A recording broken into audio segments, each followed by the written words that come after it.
é sobre as carroceiras, as mulheres que andavam de carroça aqui.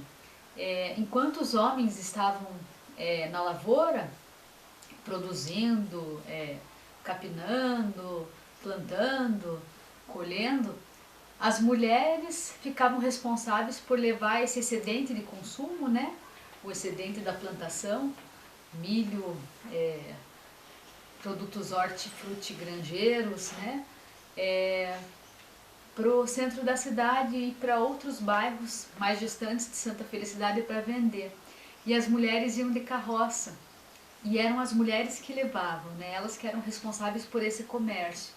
Elas iam, muitas vezes, com os filhos pequenos ou netos, saíam cedinho, de manhã, cedinho, e andava, e disse que a dona Flora até comentou que ela achava muito lindo porque iam enfileiradas, assim, uma atrás da outra, né?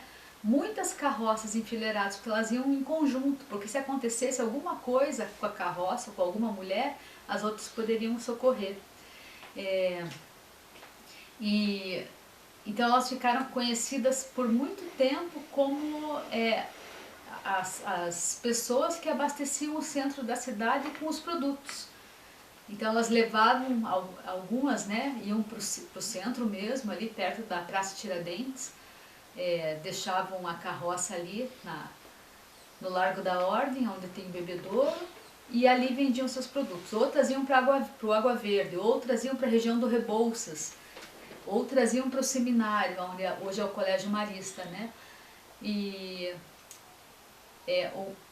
um dos meus depoentes também comentou que ele ia com a avó dele, o Pedro Budel, e ele falava em português e a avó falava italiano, não falava português, então ele tinha que ir para traduzir para a avó dele a negociação com as freguesas, né? Então essa é uma característica bastante interessante de Santa Felicidade.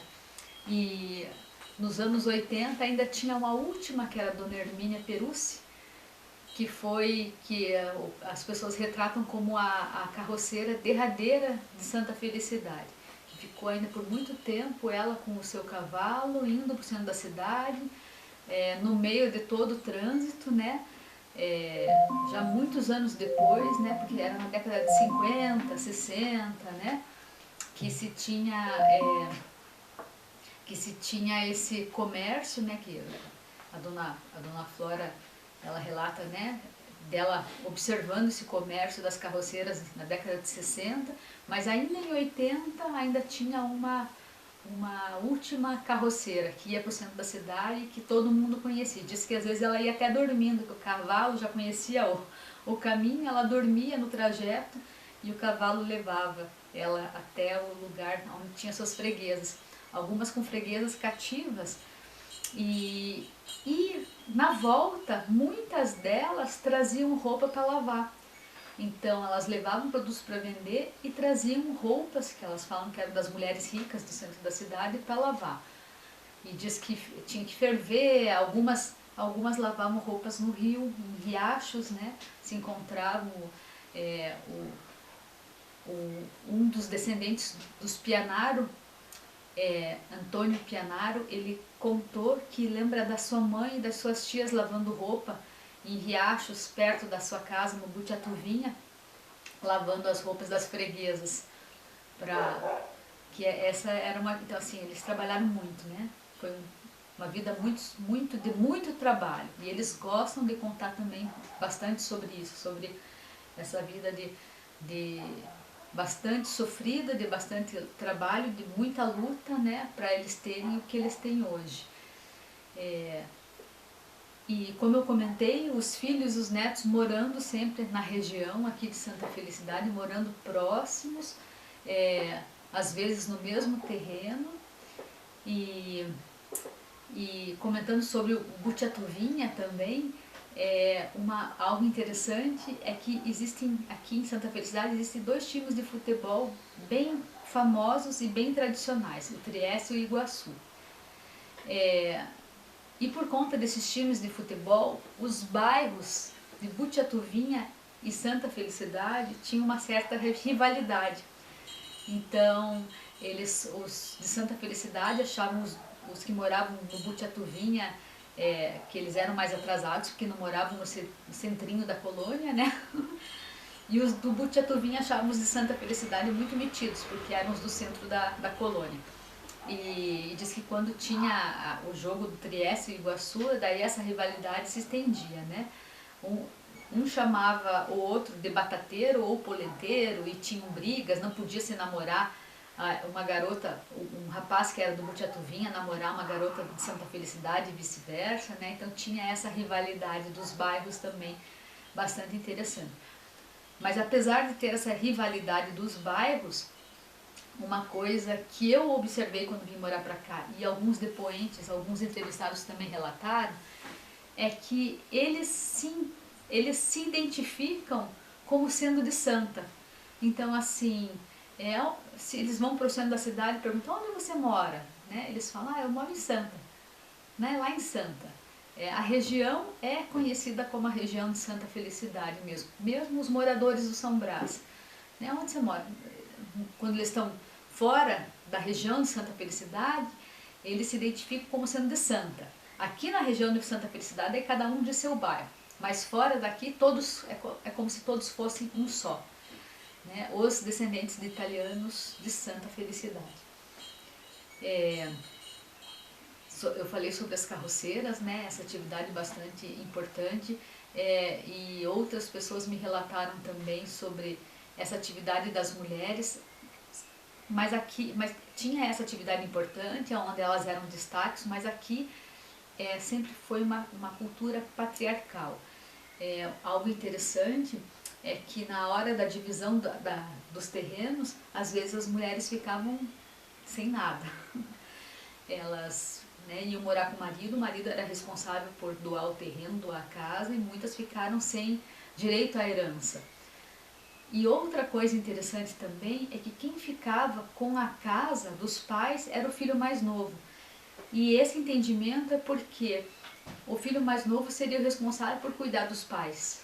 Então os filhos iam casando, o mais novo, como ficava em casa cuidando dos pais, ficava com direito à casa e ao terreno da casa, né? A gente visitou uma propriedade dos Budel, onde morou a nona deles, onde moraram a nona e o nono, e eles comentaram que ali era a casa onde a nona recolhia toda a família e aonde nasceram muitas crianças. As mulheres, elas iam para aquela casa porque a nona era uma parteira e cuidava das mulheres no seu resguardo. Então as mulheres ficavam 40 dias naquela casa sendo cuidadas pela nona Budel, Ana Budel, que era Ana Ferro, né? Mas daí casou com o Budel, e com Sebastião Budel, e ficavam ali para serem cuidadas, para serem acolhidas por essa nona. Então, mostra também a força da família, né? É uma região onde eles falam muito sobre a família, eles defendem, assim, a coisa que eles mais defendem é o amor da família, a família tá junto, né? É o que é mais importante para eles.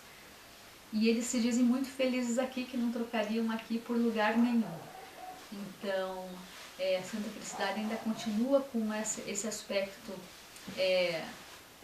da modernidade junto com a tradição, a modernidade sendo trazida por esses condomínios fechados, né? Quem começou com esses condomínios fechados foi o Oswaldir Benato, que começou fazendo trocas, né? E ajudando as pessoas que tinham grandes terrenos a fazer a divisão do terreno, a fazer toda a parte de esgoto, saneamento, e ele ficava com uma parte para vender.